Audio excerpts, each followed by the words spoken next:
Hello everyone. My name is Kanata Okada. I have started a YouTube channel. My goal is to reach 10,000 subscribers. I will share videos about Japanese fantasy and culture. If you enjoy this video, please like and subscribe. Today, I will talk about the history and growth of Japanese fantasy and Isekai stories. Japanese fantasy has very old roots. It began more than 1,300 years ago, and it still keeps growing today. Let's start from ancient Japan. In ancient times, Japan created two important books, the Kojiki and the Nihon Shoki. The Kojiki was completed in 712 AD, and the Nihon Shoki was finished in 720 AD. They tell stories about gods, spirits, and the beginning of the world. These stories show that, even long ago, Japanese people believed in magical and mysterious things. Later, during the Heian period, which started in 794 AD, storytelling became even more popular. Many stories were filled with supernatural beings, magic, and wonder. From the Muromachi period, starting in 1336, to the Edo period, starting in 1603, a new type of story became popular in Japan. These stories are called otojizoshi. They were short and easy to understand, often filled with fantasy and adventure. Famous tales like Urashima Taro and Isenbashi were born during this time. These stories showed magical adventures, such as traveling to undersea kingdoms or fighting with tiny swords. Yokai and ghosts also appeared, making the stories exciting, strange, and sometimes scary. In the Meiji era, beginning in 1868, Japan opened to the world and met Western culture. Many Western fantasy books were translated into Japanese. Stories of knights, castles, and magic from Europe became new and exciting ideas for Japanese writers.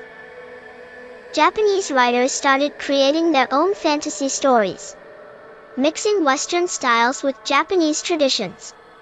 This helped lay the foundation for a new kind of Japanese fantasy, blending old beliefs with new dreams. After World War II, Western culture became even stronger in Japan. Disney movies, like Snow White and Cinderella, became very popular. These stories showed beautiful castles, princes, and princesses. They helped create new dreams and images of fantasy in Japan. Many Japanese people began to imagine magical worlds with kings, queens, and heroes. These Western images blended into Japanese fantasy, opening the door for future new stories. In the 1970s, a new kind of fantasy arrived in Japan: tabletop role-playing games, or RPGs. Dungeons and Dragons was introduced to Japan and became very popular. People could imagine themselves as heroes in magical worlds. Soon, computer RPGs appeared. Games like Wizardry and Ultima let players explore dungeons, fight monsters, and go on adventures in new worlds. This was the beginning of a big change in fantasy entertainment in Japan. In 1986, Dragon Quest was released in Japan. It became a huge hit and created a new style of Japanese RPGs. Players loved going on quests, fighting monsters, and growing stronger. In 1987, Final Fantasy started. It brought even bigger worlds, deeper stories, and unforgettable characters. Japanese RPGs soon became famous around the world. Around the same time, light novels became popular. Light novels are short, easy-to-read books with anime-style covers. They often tell fantasy or adventure stories. In 1988, Record of Lodoss War was published. It mixed RPG-style adventures with Japanese storytelling. This helped make fantasy even more popular in books, anime, and games. Japanese fantasy did not just copy Western styles. It mixed new ideas with Japan's old beliefs. Shinto, the native religion of Japan, teaches that nature has many spirits. Trees, rivers, mountains, all have their own life and power. Yokai, the mysterious creatures from Japanese folklore, also became important in fantasy stories. Japanese fantasy often shows harmony with nature and a feeling that nothing lasts forever. In the 2000s, fantasy stories in Japan became even more colorful and different.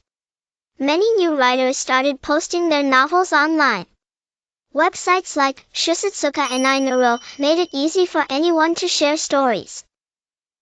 New trends appeared, like Isekai, stories about traveling to another world, and characters with cheat-like powers.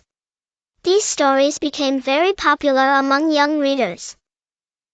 The idea of traveling to another world is not new. In 1979, Warriors from Another World by Haruka Takachiho was published. In 1992, The 12 Kingdoms by Fuyumi Ono became a major hit. These early works showed journeys to strange and mysterious worlds. They mixed fantasy, politics, and deep personal stories. They helped shape the Isekai genre we know today. In 2004, The Familiar of Zero became a big hit.